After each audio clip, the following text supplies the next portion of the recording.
Hola, ¿cómo están? El día de hoy vamos a trabajar un tema sumamente interesante.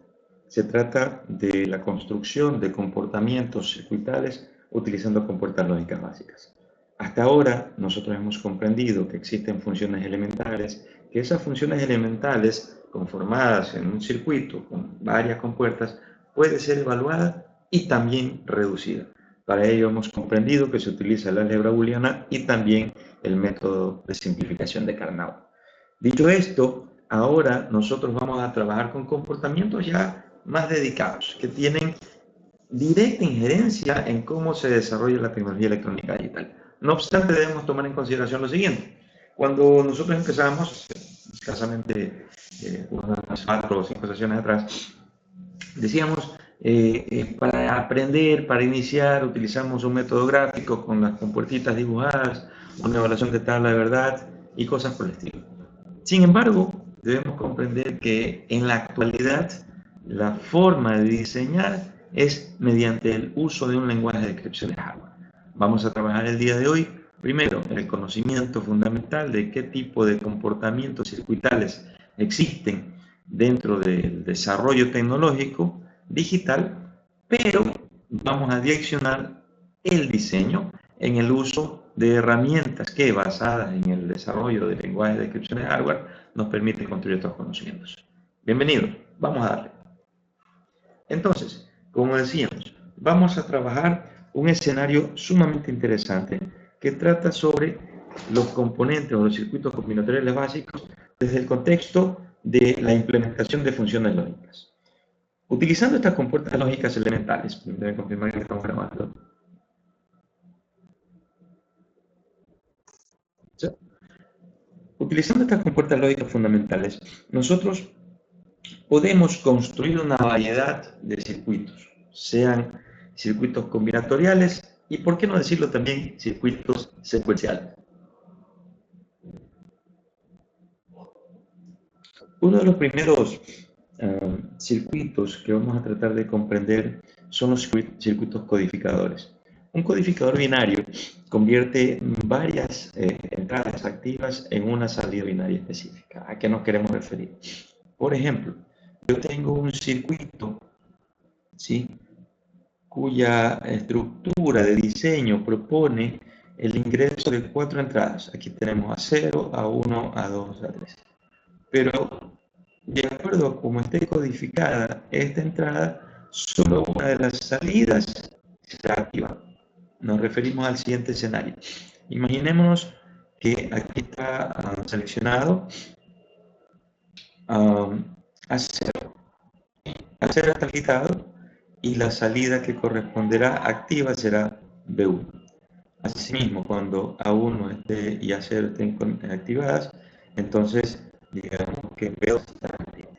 Otro tipo de escenario sería el que yo codifique, ¿sí?, acá una palabra digital que haga una cuenta binaria. Ustedes recordarán que si yo pongo aquí en las entradas B0, B1, B2, B3 un 0, 0, 0, 0, del otro lado yo debería comprender decimal que me estoy refiriendo al número 0.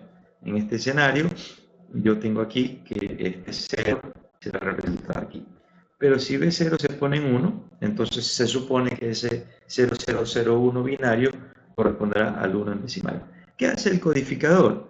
Me hace una conversión, si se quiere, una codificación de la data digital que está ingresando por un lado hacia la salida que corresponda, visualice el número, en este caso en particular, de acuerdo a su comportamiento. Este tipo de circuitos son útiles en aplicaciones donde es necesario reducir varias líneas de señal a una representación binaria simple y más compacta. ¿Dónde se la utiliza? En selectores de líneas determinadas. ¿Cuál línea está activa entre múltiples opciones? Imagínense usted el escenario en que yo tengo 10 computadoras y debo seleccionar cuál de esas 10 computadoras va a tener disponible o activa una impresora, por decirlo así. Entonces, yo necesito estar codificado para que cuando se necesite utilizar la impresora, se active la impresora solamente con una de las 10 computadoras que están disponibles a utilizarlas. Es como una señalización, como un interruptor matriz. Si yo seleccionara la impresora desde mi computador número 3 y el resto del computador no la puedo utilizar mientras yo no la libere, ¿no? Esa es una forma. También se utiliza en multiplexores, que luego veremos cómo se construye. En los multiplexores seleccionan cuál entrada enviar a la salida dentro de un multiplexor. En almacenamiento de memoria también se utiliza para codificar señales para seleccionar celdas de memoria específica. Ya trabajaremos en un capítulo específico de uso de las memorias. Y en teclados también codifican las pulsaciones de las teclas en un código binario para ser procesados por un microprocesador. Esos son los codificadores. Pero así como hay codificadores, también existen decodificadores. Estos decodificadores utilizan puertas lógicas, como podemos ver en el gráfico aquí, para convertir un código de entrada en una o más señales de salida activa. Por ejemplo, un demultiplexor o un decodificador. ¿Qué es lo que hace aquí? Yo tengo, por ejemplo, las entradas a 0 a 1. Si yo pongo 0, 0 en ambas entradas a 0 a 1, pongo 0, 0 aquí, ¿qué es lo que pasará? ¿Qué es lo que sucederá? Vamos a hacer el ejercicio completo. Si la entrada enable, si ustedes se dan cuenta, es una compuerta AND, perdón, y la compuerta AND es una multiplicación. Entonces, si yo pusiera un 0 aquí, 0 multiplicado por cualquier cosa va a ser 0, es decir, todo va a ser 0. Si yo pongo 0 aquí en el enable, eso significaría que yo estoy deshabilitando por completo este circuito que se llama decodificador de 2 a 4. Ahora, a suponer que es efectivo, no pongo un 0. Es decir, el circuito integrado del decodificador de 2 a 4 está habilitado. Muy bien. Ahora, si yo pongo un 0 en la entrada A0 y un 0 en la entrada A1, ¿qué sucederá? Ojo con esto.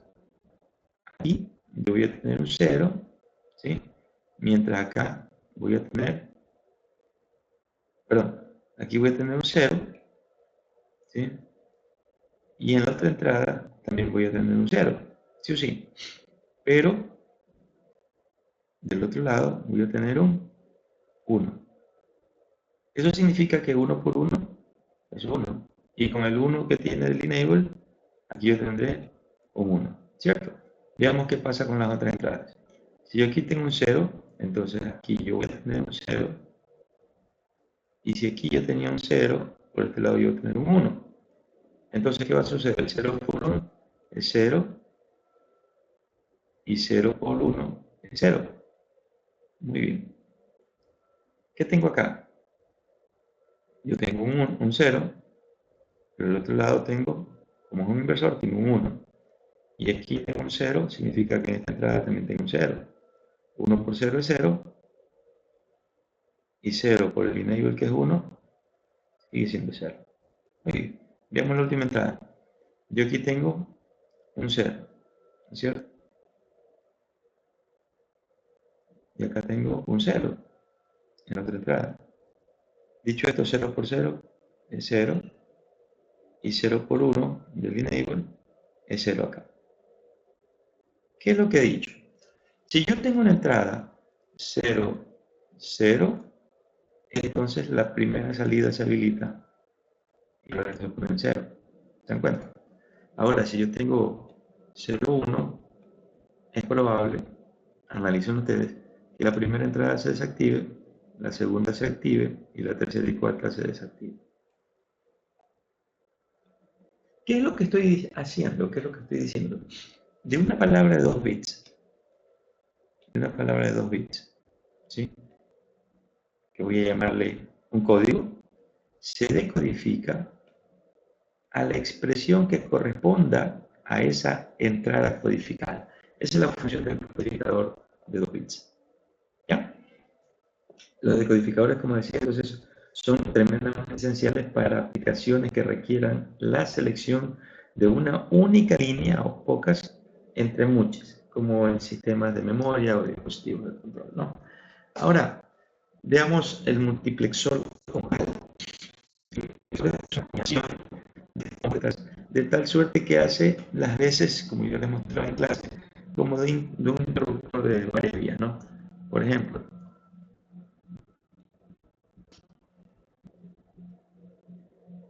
Vamos a decir que tengo entrada P0 y tengo una entrada P1. ¿Sí? Y estas dos entradas corresponden a las entradas de un interruptor. ¿Sí? Pero este interruptor va a tener el cell como acción mecánica de la parte, si se quiere, mecánica del interruptor. ¿No? Usted presiona el pulsador o mueve la cabecita o el terminal móvil físico, ¿no?, del interruptor, y va a hacer que si usted no lo presiona, entonces está deshabilitado; si lo presiona, está habilitado. Entonces,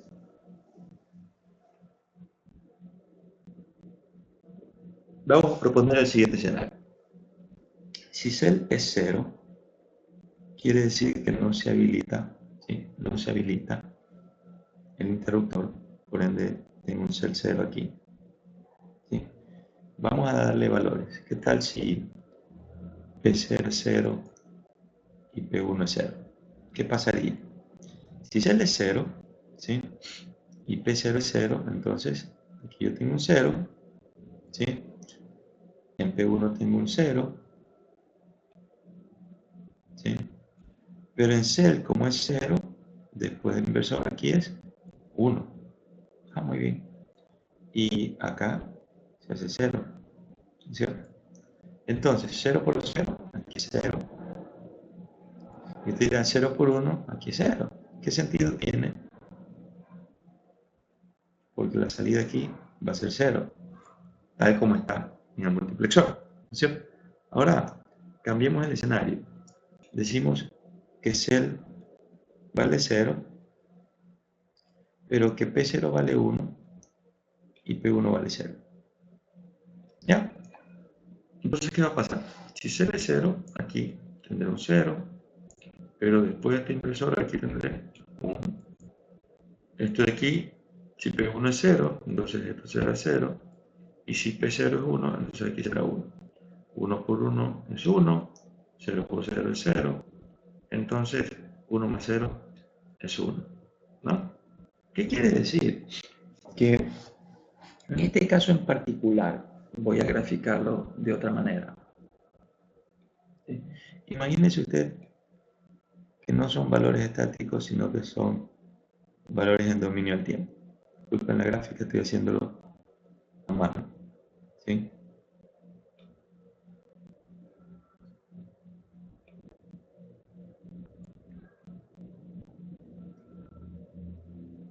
¿Qué es lo que quiere decir esto que he dibujado?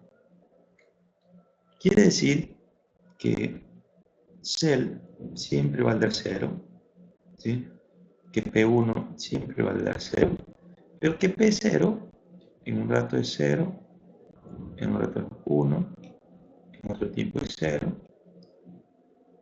en otro tiempo es 1, en otro tiempo es 0, ¿no? Es decir, que va a cambiar en el dominio del tiempo los valores que va a tomar la entrada de 0. Ahora, ojo con esto. Yo decía, si cell es 0, aquí es 1. Entonces, en algún momento esto será 0, 0 por 1 es 0, en algún momento esto será 1, 0 por 1 es 1, ¿no? Y multiplicar acá. Quiere decir que si esta es la forma de onda de 0, exactamente lo mismo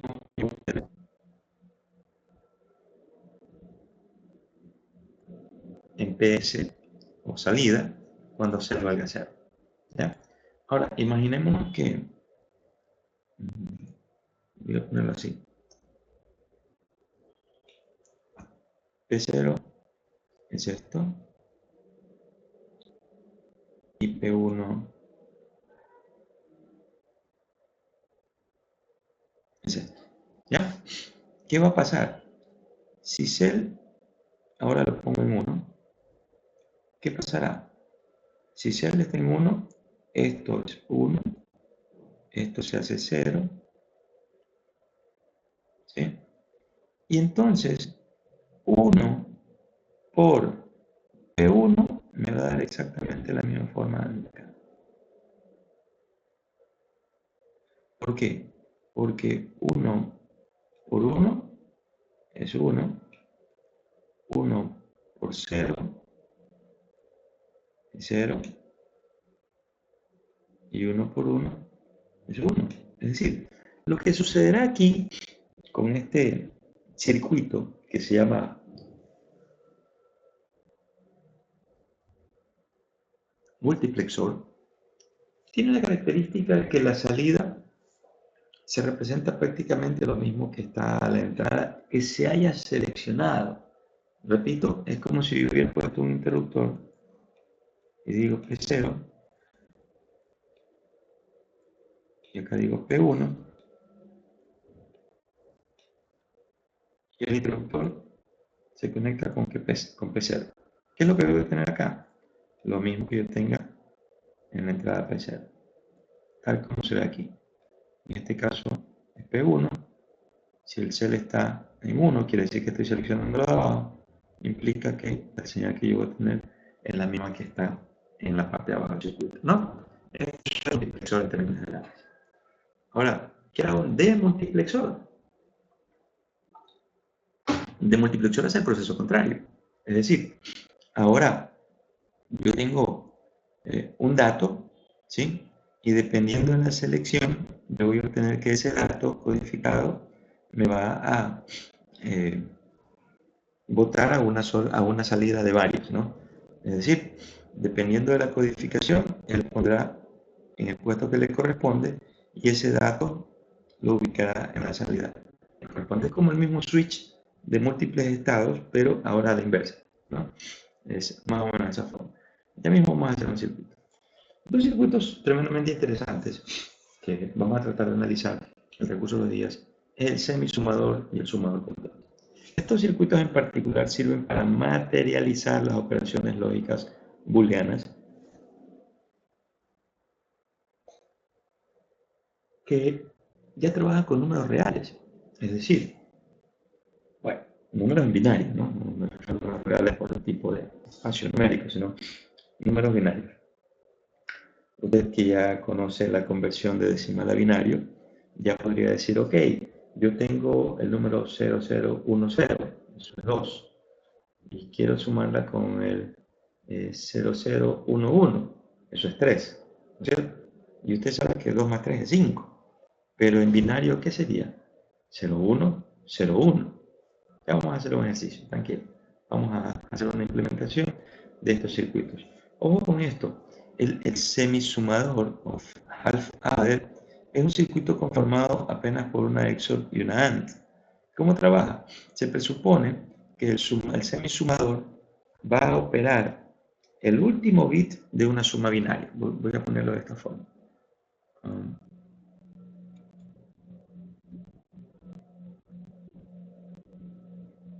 Ahí.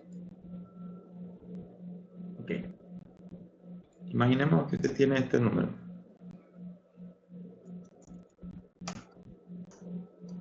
¿Ya? Y quiere sumar con este número.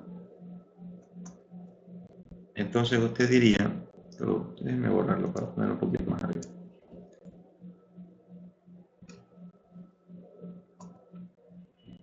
Aquí lo vamos a hacer. ¿Ya? Usted va a sumar este número. Y lo va a sumar con esto. Según usted, esto es una suma binaria que proviene del decimal, porque este número de aquí es 2 y este número de acá es 3. ¿Sí? Si usted suma esos dos números en decimal, eso es 5, ¿no es cierto? Pero ¿cómo se hace una suma binaria? Ojo con lo siguiente. Yo voy a sumar de la siguiente forma, ¿no? 0 más 1, esto es 1. Vamos a ponerlo aquí.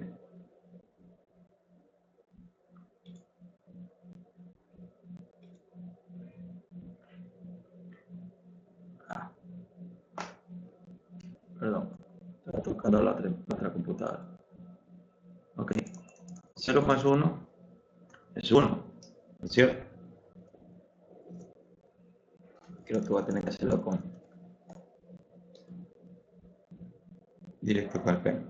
Bueno, puedo escribir para atrás. A ver, 0 más 1 es 1, ¿ya? Y 1 más 1, estaríamos tentados a decir que en una compuerta OR, ustedes recuerdan, ¿no?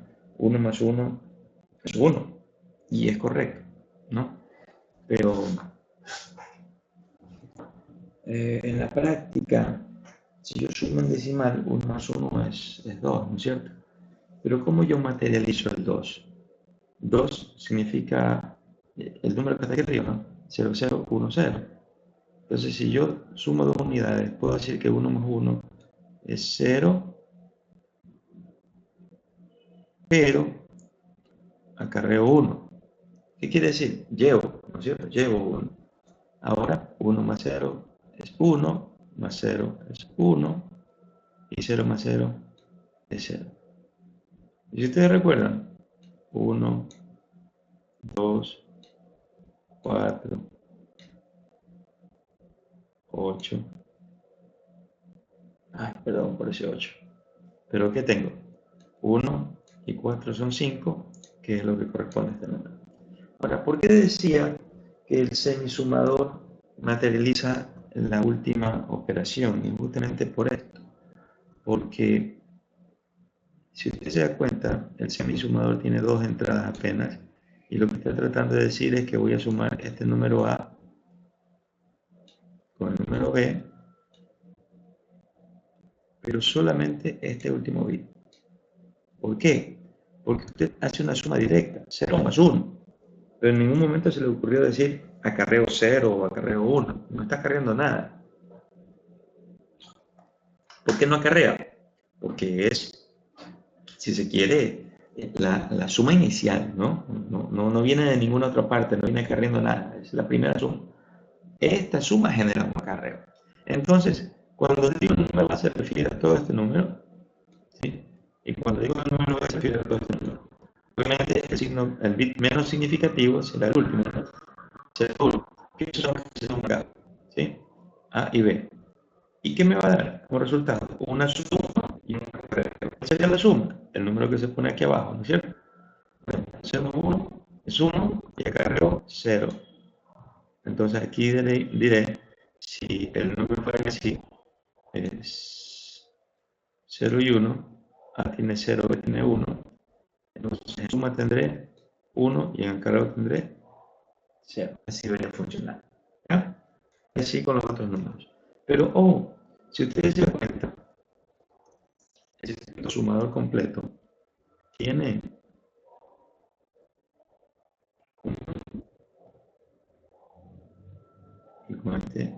dos semisumadores, y dos semisumadores más un OR hacen un sumador completo.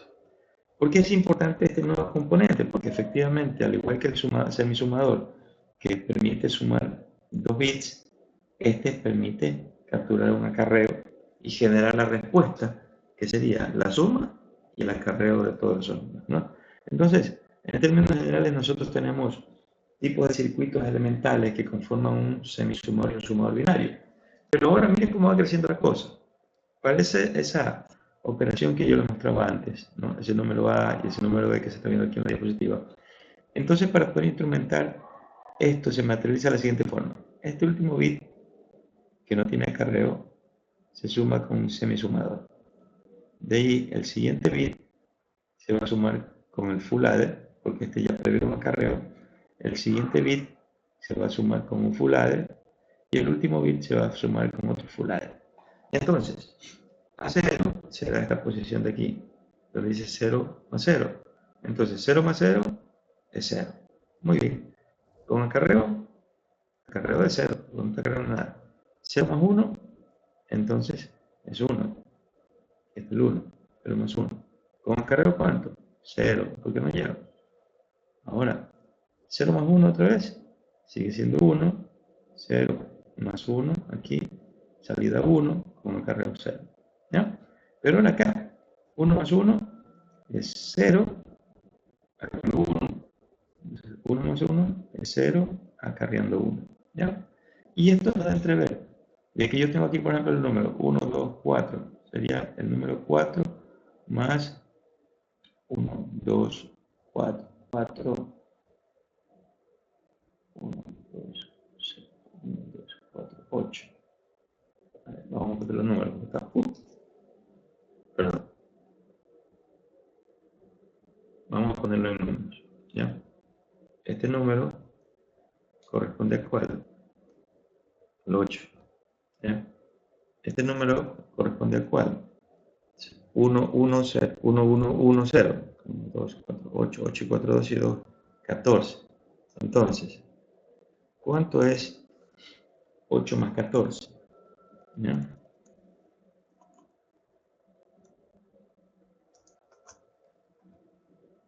¿Cuánto es 8 más 14? Entonces podría decir 8 y 4, 12. Y acá viendo 1 son 22. ¿Sí? 22 de localidad.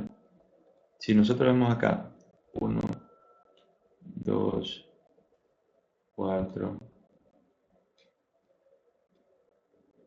8 y este último número sería 16. Entonces, 16 más 4 más 2, estamos hablando de 22. Se cumple. Y eso es lo que debería entregarme el circuito. ¿No? Ya vamos a hacer un ejercicio pronto.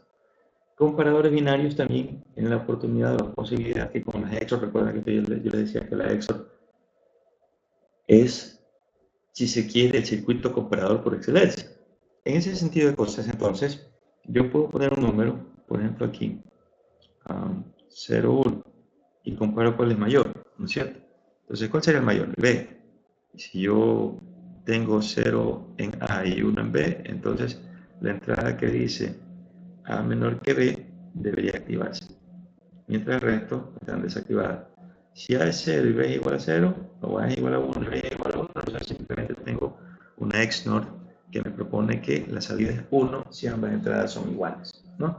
Bueno, chicos, en términos generales, este tipo de circuitos nos llevan a construir comportamientos bastante interesantes. Este que es ya muy poco utilizado en el display de segmentos, porque también se utiliza mucho sobre el display de 7 segmentos,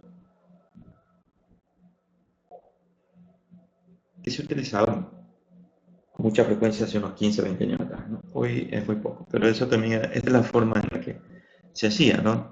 Este tenía una palabra binaria de 4 bits y esta se codificaba en todos los números posibles que te reconocía desde la numeración binaria, ¿no? Bueno, vamos a ver. Voy a abrir una herramienta software que se llama Project Navigator de Xilinx para irles mostrando cómo construir un comportamiento, ¿sí? Y vamos a empezar con, ¿será? Codificador. Tenemos que se abra el Project Navigator de Xilinx, hasta eso, y abrimos dos, ¿no? Abrimos dos circuitos.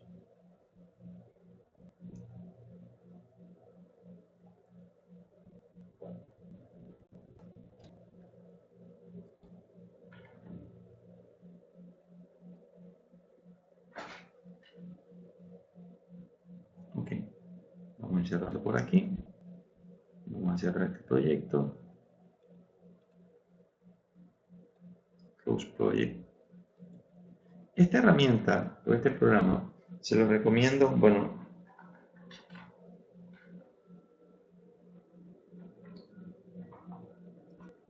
se lo recomiendo, aunque a veces es un poquito molestoso descargarlo, porque como se pueden dar cuenta, él está corriendo sobre Linux, ¿no? Creo que di clic 2 veces, esperemos que termine de descargarse la ventana.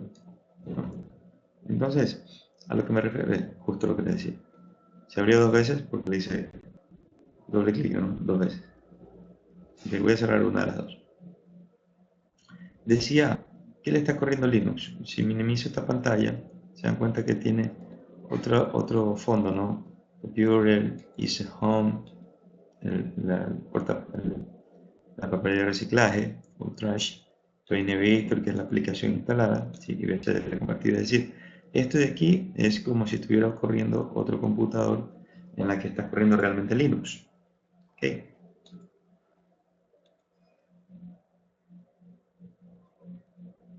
dice acerca de este computador. ¿Y qué le va a decir?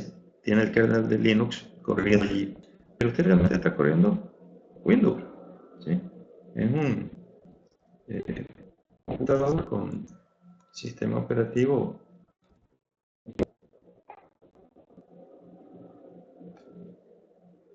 ¿Ya? Windows 10. Entonces, ¿qué es lo que vamos a hacer?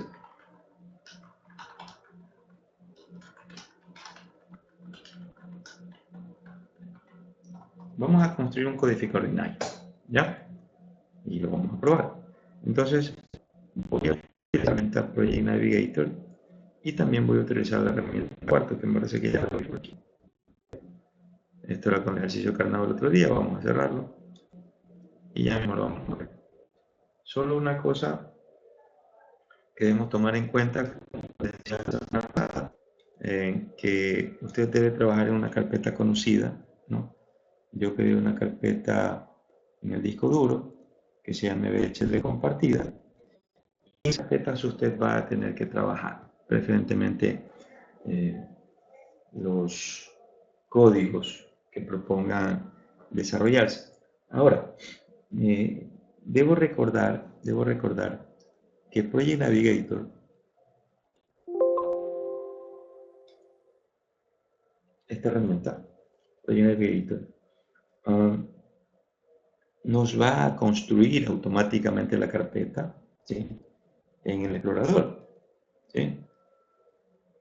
No la carpeta en el explorador.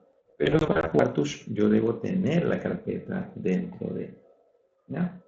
Entonces, vamos a tratar de construir un codificador, ¿ya? No hay ninguno que se llame codificador aquí, si se dan cuenta. ¿Ya? Entonces voy a crear File, New Project. Y aquí me dicen Location.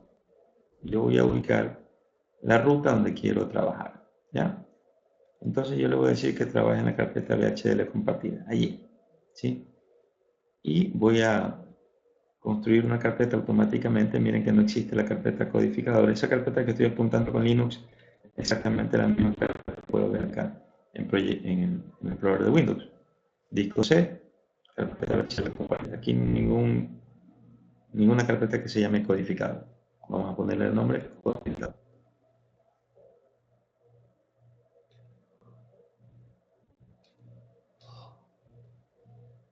Una vez he seleccionado, sí, la carpeta VHDL compartida o mi proyecto, yo voy a llamar codi. Si se dan cuenta que automáticamente me está escribiendo lo mismo que yo estoy escribiendo arriba en la ruta. Lo que está haciendo con eso entonces es construir, ¿no? Construir una carpeta donde se va a alojar este proyecto que se llama codificador, ¿no? Aquí en esto de description les puedo poner un texto cualquiera, ¿no? Este código se utiliza o se utilizó para aprender cómo trabajan los codificadores binarios. ¿Ya? Solo aquí asegúrese que está seleccionado HDL, doy Next. Ahora, en este caso en particular, yo pudiera seleccionar de varias formas. Primero, sabiéndome el número del circuito integrado. Y el número del circuito integrado no es solamente una línea o un dígito cualquiera. Digamos que los circuitos integrados FPGA, como son un poquito más complejos, necesitan de varias, si se quiere, denominaciones. Por ejemplo, la familia a la que pertenece. En este caso, yo tengo un circuito integrado de la familia Spartan 3, un integrado medio viejito, pero sirve todavía, ¿no? Dentro de la familia, el dispositivo XC3S500E. Y dentro de esa familia, el tipo encapsulado es FG320, y aún así dentro de eso el grado de velocidad -4. Quiere decir que si hay, por ejemplo, package, ¿no? ¿Qué quiere decir ese 320? Tiene 320 patitas, si mal no recuerdo, de las cuales 280 son disponibles a usuarios.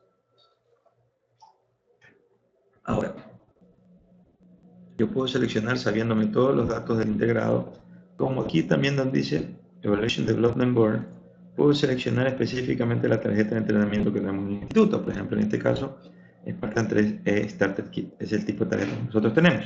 Y esa tarjeta, ya al seleccionarla, me va a permitir ya tener el número del circuito integrado sin necesidad de que yo me sepa o tenga que habilitar todos los números por separado, ¿no? Doy Next. Esto es un reporte, no sé nada más.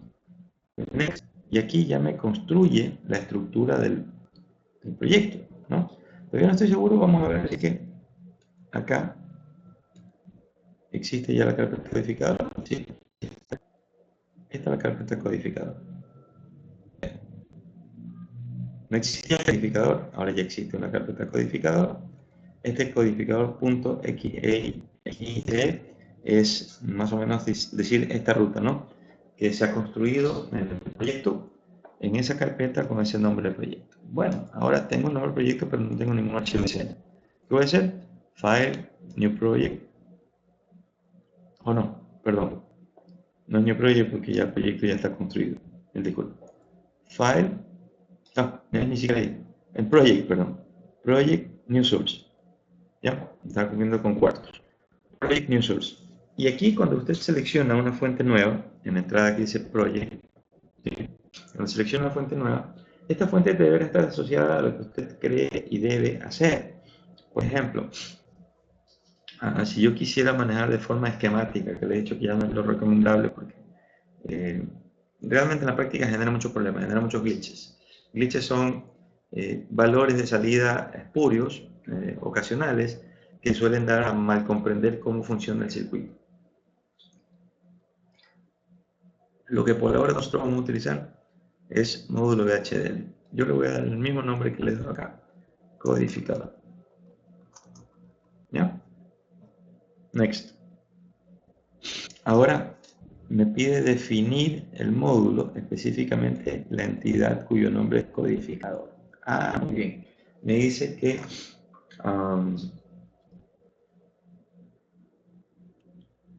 ingrese los datos para la entidad, ¿no? Entonces yo voy a hacer así. Voy a construir una entidad cuya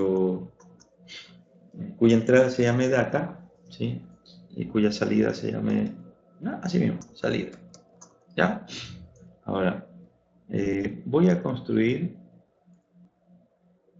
un codificador de 4 bits. Por ende, yo lo puedo manejar como si esta entrada data tuviera un ancho de palabra 3 down to 0 o de 3 a 0. Quiere decir que este data se llamará data 0, data 1, data 2, data 3. Y ahí están los 4 bits que corresponden, ¿no? Y así como tiene en la entrada de 4 bits, la salida también debería ser de 4 bits. Entonces yo habilito esto y digo que es 3 a 0, ¿no? Y ya. No tiene más, es un codificador simple, no es un multiplexor. No necesitamos entradas, esto es un reporte de qué es lo que he seleccionado. Ahora sí, tengo mi primera plantilla. Esta es la parte buena que tiene Play Navigator o las herramientas de Silent. Tienen un asistente, ¿sí?, que nos permite ir construyendo el proyecto de a poco. Lo primero que hace la plantilla es generarme un reporte que por ahora no lo voy a utilizar, ¿sí? Solamente la voy a borrar para efectos de poder tener todo el texto que me generó la herramienta disponible en la pantalla. Listo. Ahora, primera cosa, dense cuenta que cuando la plantilla genera automáticamente un código HDL, ese código HDL está todo escrito hacia la columna 0, lo más a la izquierda posible, ¿no? Mi recomendación es que cuando ustedes escriban algún código, ese código esté unos espacios más adentro de lo que la plantilla escribe. Vamos a hacerlo así. Yo ya tengo la estructura del archivo de HDL. Librería, como hemos indicado, entidad y arquitectura. Bueno, en arquitectura decíamos está el comportamiento, ¿no? Entonces, yo voy a construir en la arquitectura un poquito más adentro, ¿sí? Y voy a crear un process, perdón, con P, un process a la entrada data, ¿ya? El process tiene un begin. Ahora vamos a escribir, ¿sí? Hay una sentencia que probablemente ustedes ya han utilizado en programación, en Python, que es la sentencia case. Quiere decir que es un conmutador en caso de que data sea, data es la entrada que yo he asociado, ¿no? Entonces voy a decir, en caso de que data sea, más de valor, en caso de que data sea cuando es 0001, entonces voy a poner así, la salida va a tomar el nombre, va a tomar el valor, perdón, de 00. ¿Ya? Y digamos que esa es la entrada 1. Cosa que también podemos advertir aquí. Lo que borré hace un rato, cuando empecé a escribir el código de esto, y que estaba de color verde, al igual que está esta partecita que dice entrada 1, eso es un comentario. ¿Cómo reconozco que es un comentario en HDL? Porque está precedido de dos guiones. ¿Sí? Entonces, voy a copiar todo esto.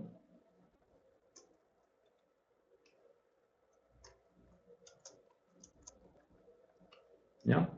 Y ahora voy a decir, si cuando data es 001, la salida toma el valor de 00, eso es la entrada 1, ¿qué pasará con la entrada 2, la entrada 3 y la entrada 4? ¿Ya? Entonces, no puede ser la misma codificación. Ahora debe ser, por ejemplo, así. Ahora es 1, 0. ¿Sí? O acá vendría a ser 1, 0, 0. Y acá vendría a ser 1, 0, 0, 0. ¿Ya? Entonces, data va a tener el valor de 0, 0. Va a tener el valor de 0, 1. Va a tener el valor de 1, 0. Y va a tener el valor de 1, 1. ¿Ya? Ahora, es importante tomar en consideración de que pudiera ser que el diseño absorba algo extraño, ¿no? Y para evitar las no coincidencias, lo que propondría es que usted pueda poner un when others, que sería una sentencia que dice, para otros escenarios, when others,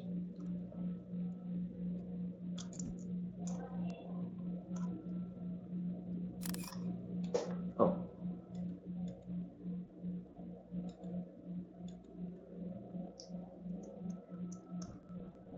no,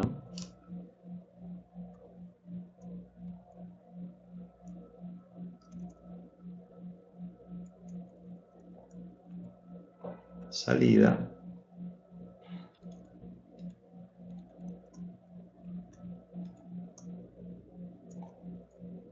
toma el valor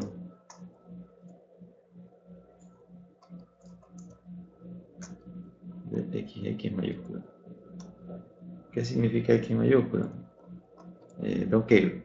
No me interesa el valor que ponga ahí. Simplemente no lo considero. ¿Ya? Ahora, esta sería una entrada inválida. ¿Ya?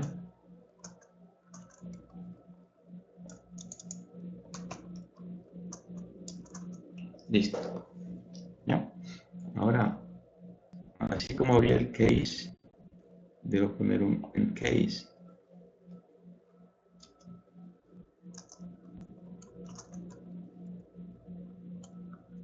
¿Ya? así como abrí el process, debo cerrar el process, ¿no? Aquí vamos a tener que ver un behavioral, que eso es nativo de la plantilla, y ya está, estamos listos. Siguiente paso, yo ya construí librería, entidad y la arquitectura que la acabamos de escribir. Vamos a guardar ese archivo que estábamos construyendo, codificador.phd, ya debe estar acá.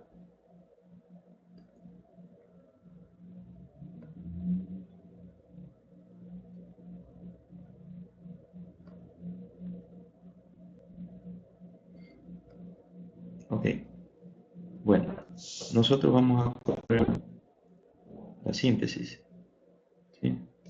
Vamos a chequear la sintaxis.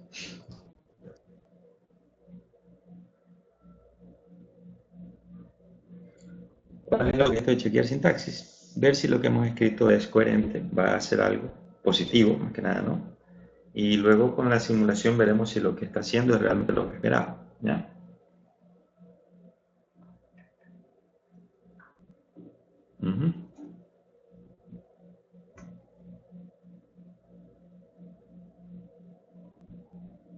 Empezamos con las cositas raras. Vamos a seleccionar errores aquí. ¿Qué me dicen?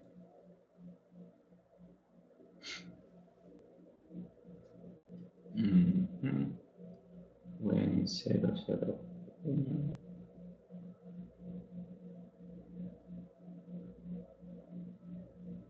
A ver.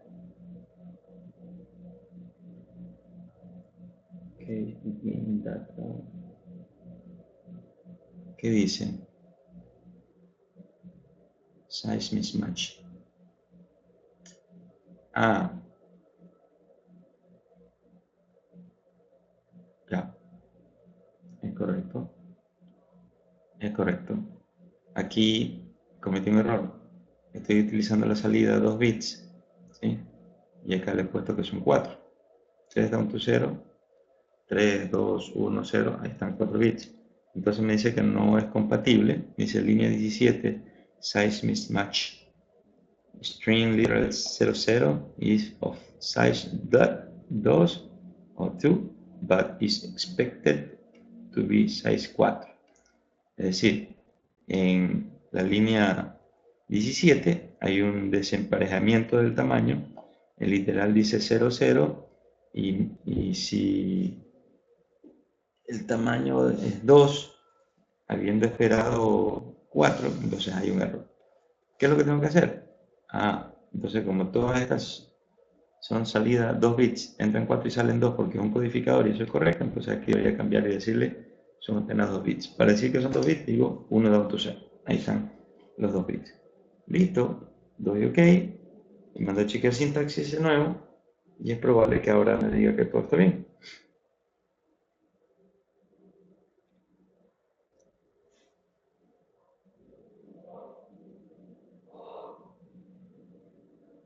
Un segundito.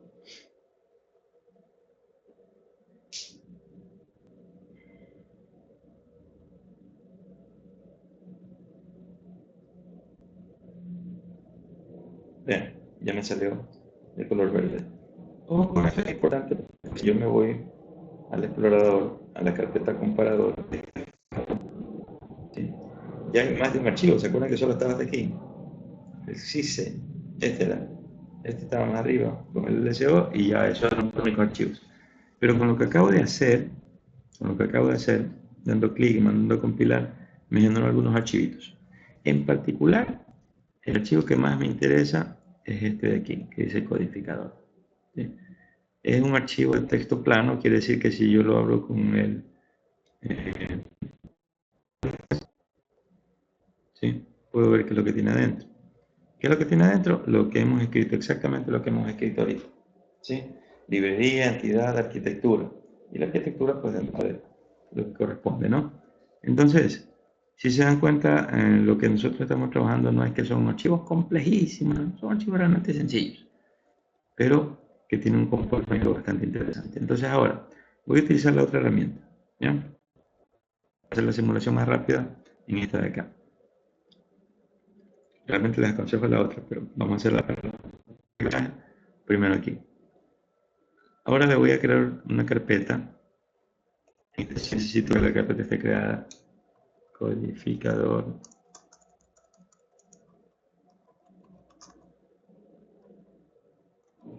Quartus, la vamos a poner. Quartus.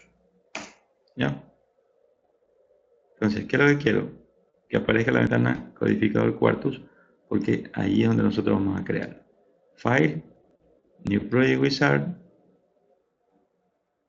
Next.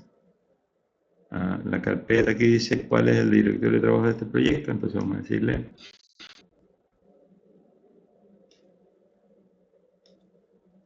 que se llama comparador Quartus. Y ya. Ahora yo le voy a poner un nombre al proyecto. Si se dan cuenta que conforme yo voy escribiendo aquí arriba nos aumenta una carpeta. Es porque él espera que ya esté la carpeta lista. Por eso le dije que era necesario crear la primera, ¿no? Entonces se llama codificador. Next. Voy a seleccionar cualquier circuito integrado. Vamos a decir de la familia Cyclone 5.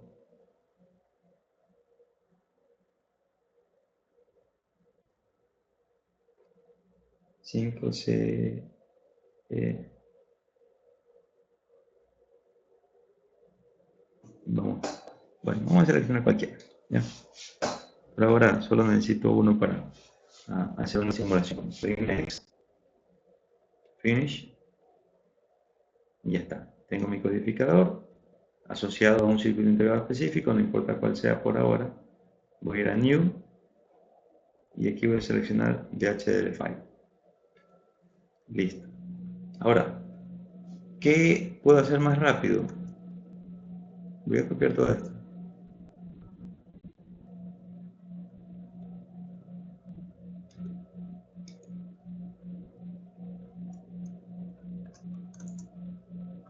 ¿Sí? Y me lo voy a llevar al otro sistema operativo acá. Y ya está. ¿Sí? Es exactamente lo mismo. Y ahora, ojo, voy a mandar a compilar el diseño. Me dice que guarde el archivo. Este archivo que se llama VHDL2 ahorita debe ser grabado con el nombre que está especificado, ¿no? Y vamos a decir que se llama codificador porque así sale el nombre de la entidad. Digo guardar y empieza a compilar. ¿Qué me esperaría? Con cada 2 minutos me salga la compilación 100% y que este protocolo realmente funciona. Bueno, chicos, no se olviden de revisar el video y hacer sus comentarios, ¿no? Abajo en el video de YouTube puede ser. Ok, vamos a trabajar los errores. El vector usado. A ver, ¿por qué me dice? Este es interesante, miren. Me dio un error y me dice VHDL, error de VHDL a codificador VHD, línea 2. Dice objeto stdLogicVector es usado pero no declarado. ¿Cómo que es usado pero no declarado? Sí, porque yo tengo aquí ya la entidad, pero al parecer no he copiado la arquitectura. Eso me faltó. Si nos movemos un poquito acá, si veo donde se empezó a copiar desde entidad y no copió la librería. Como no hay librería, le va a arrojar un error que efectivamente le indicó de que había un grupo de pines que no eran compatibles porque uno decía que era de 4 y el otro era de 2. Entonces me falta copiar solo la librería, doy guardar y a sintetizar. ¿Ya?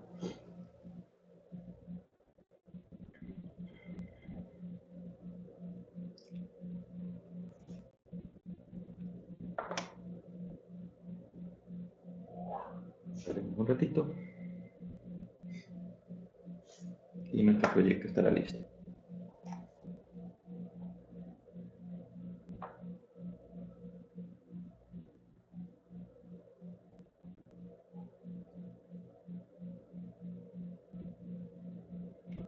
Muy bien.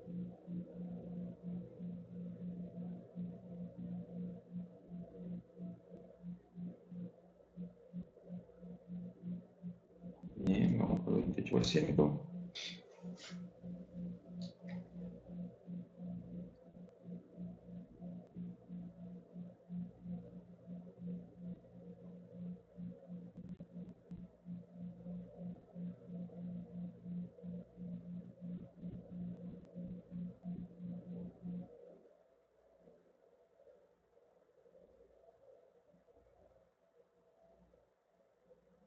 Vamos.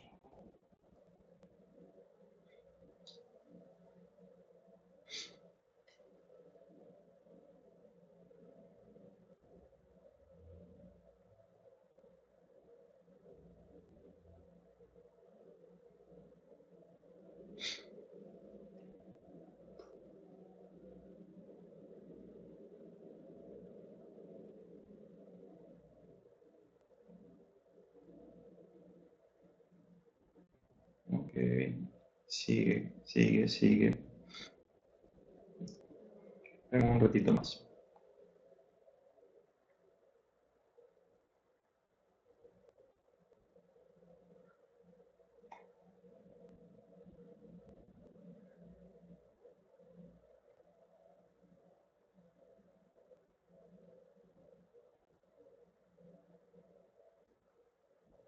Mm,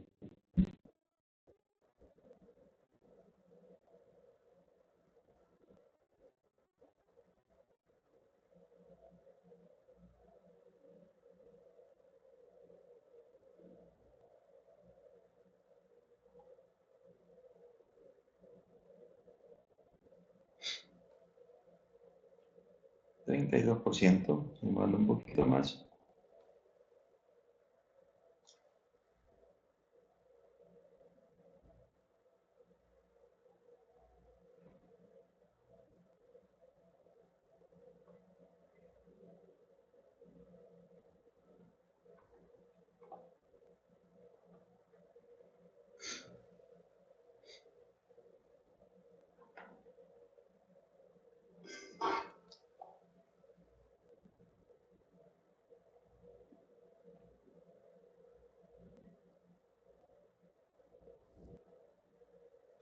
Bueno, está demorando un poquito. Mientras, hagamos algo, mientras concluye la compilación, que sea la síntesis, el chequeo de sintaxis acá, voy a ir a la herramienta a hacer un paso de simulación, que es el que yo realmente recomiendo aprenderlo, ¿no? Pero es mediante la utilización del lenguaje de descripción de hardware, de HDL. O, ¿cómo hago aquí?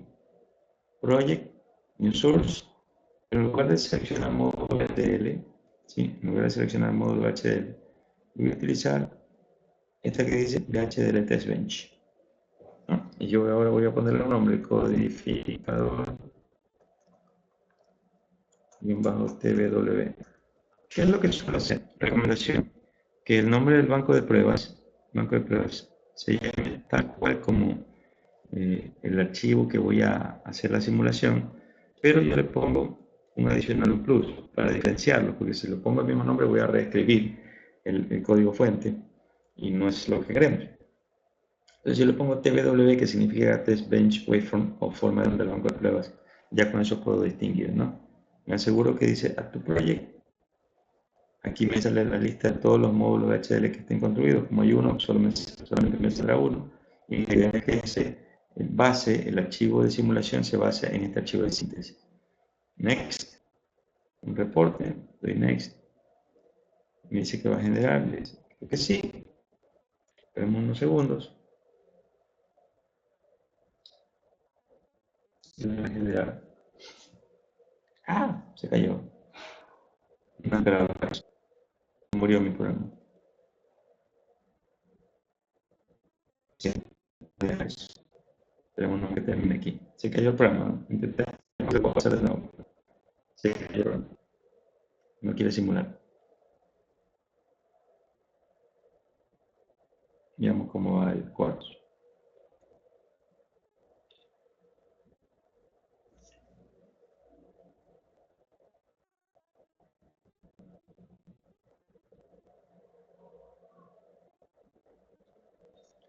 50%, ya casi estamos.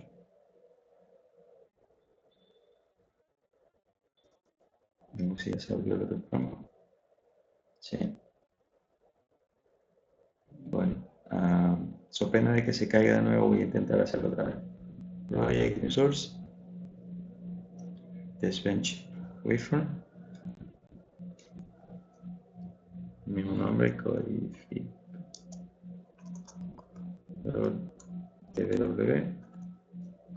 next, dice que sí, finish. Está construyendo el chico con pruebas, esperaría que no se caiga.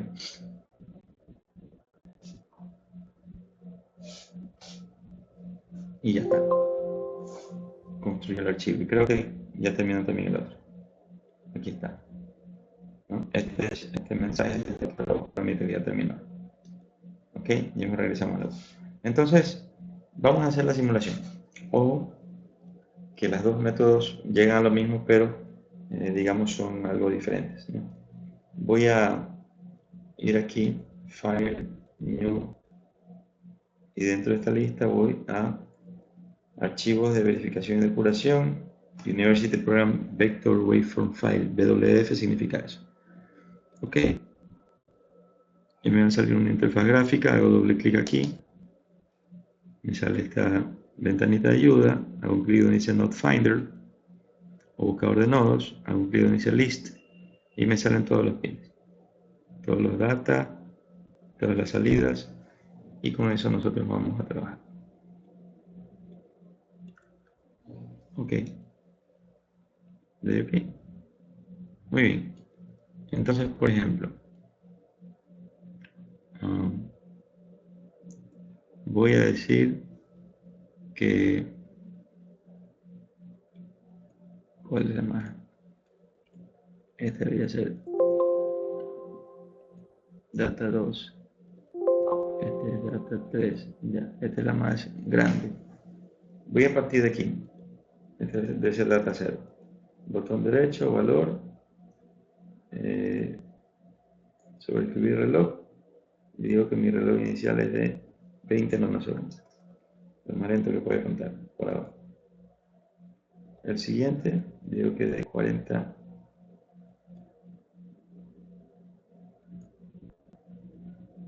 nanosegundos, el doble. El de acá serían 80 nanosegundos, el doble del anterior siempre.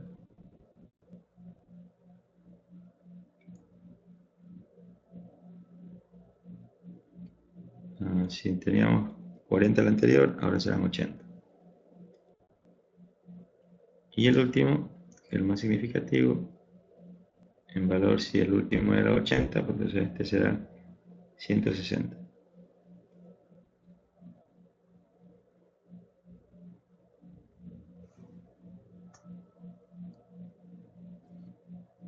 ¿Ya? Listo. Ahora, salida todavía no tenemos mientras no esté claro de cómo va a funcionar la cosa, ¿no? Entonces le voy a dar guardar. Vamos a decir que esto se llama codificador vector waveform file.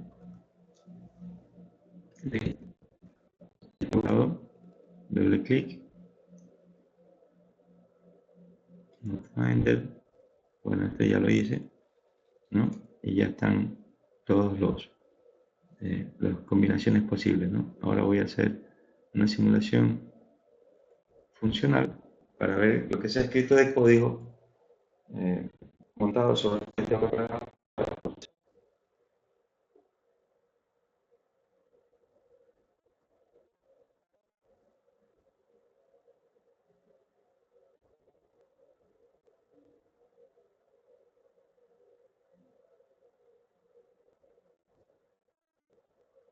Ok, ya casi está terminando la simulación. Y a partir de este método gráfico en construcción de simulación, me va a generar una respuesta de esos estímulos a el diseño que hemos sintetizado, ¿no? Y vean lo que pasa aquí. Ahí está. ¿Ya? Entonces, cuando la entrada es 0000, entonces la salida es 000. Cuando la entrada es 0100, la salida es 1. 1. ¿No? Cuando la entrada es 0010, entonces la salida es 10. Y así. ¿Ya? Entonces, este es el comportamiento que esperábamos y el que se puede construir también con la otra herramienta que decía acá. Vamos a intentar hacerlo. Ya está creado, decíamos, el banco de pruebas. Voy a borrar por ahora los comentarios.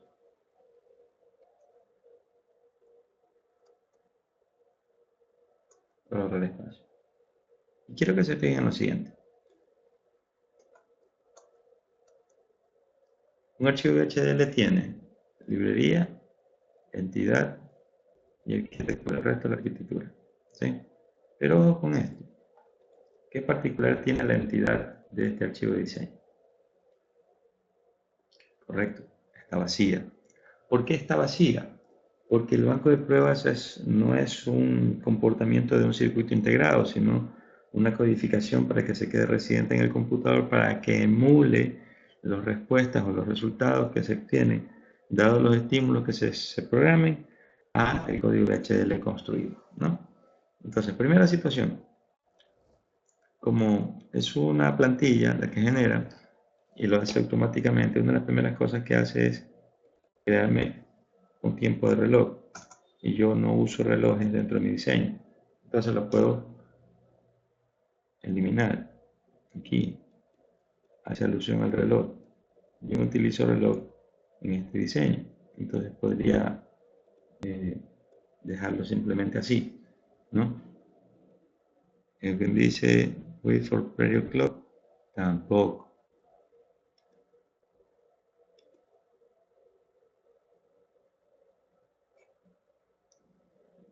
Muy bien. Ahora, esta parte también que no tiene reloj, entonces la voy a momentáneamente eliminar. Ahora aquí dice, inserte sus estímulos aquí. Entonces, ¿qué cosas tiene? La entrada data, que es de 4 bits, puede tomar cualquier valor, ¿no? Entonces voy a hacer lo siguiente.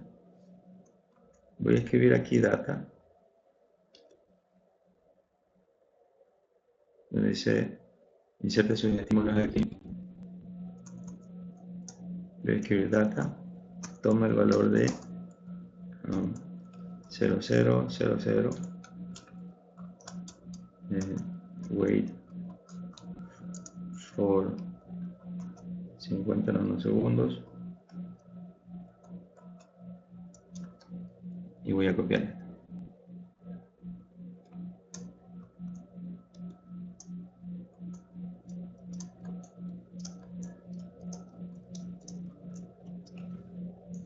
Ya está. Entonces, ¿qué tal si data vale 000? ¿Qué tal si data vale 0010? ¿Qué tal si data vale 01000? ¿Qué tal si data vale 0100? ¿Qué tal si data vale 1111? Y así, ¿ya? Entonces, ¿qué es lo que va a suceder? Guardo el archivo, me voy aquí donde dice simular, expando la parte de abajo, selecciono TW, expando, me dice Behavioral Check Syntax. El código que se ha escrito aquí es correcto. Una vez que se me haya pasado un punto, me va a dar error, ¿no es cierto? Esperaría que no. Está todo bien. Siguiente paso, doble clic en Behavioral Simulation y estaré listo para, ¿no?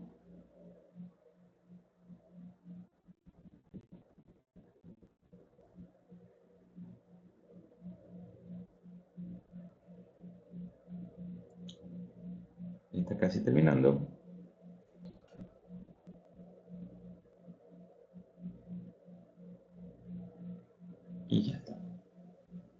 está cargando la interfaz gráfica del simulador, donde voy a evidenciar las formas de salida. Oh, aquí me está generando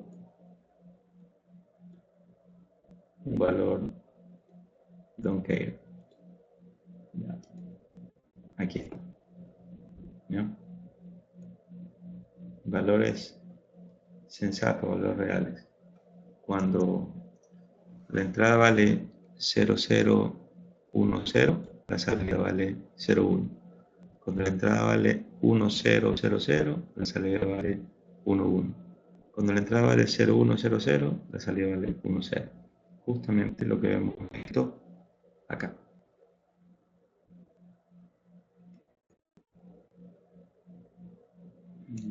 Acá.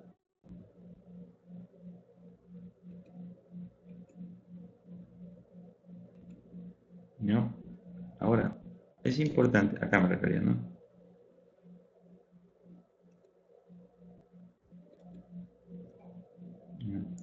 Es lo que me ha dicho. Cuando vale 00, la salida es 0001. ¿Veamos?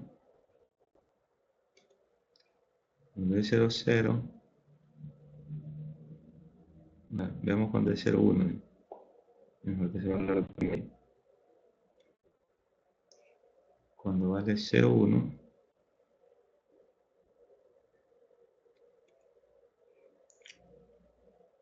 cuando vale 01, la salida es 00. Mejor dicho, cuando la salida es 0010, la salida es 01. Veamos. Cuando es 0010, la salida es 01. Tal cual. ¿Ya? Bueno, chicos, han visto simular en dos formas, ¿no? El resultado de la simulación del banco de pruebas en este Project Navigator y la simulación del banco de pruebas. Bueno, al final del día, ambos hacen exactamente lo mismo. ¿Ok? Un gusto, nos estamos viendo.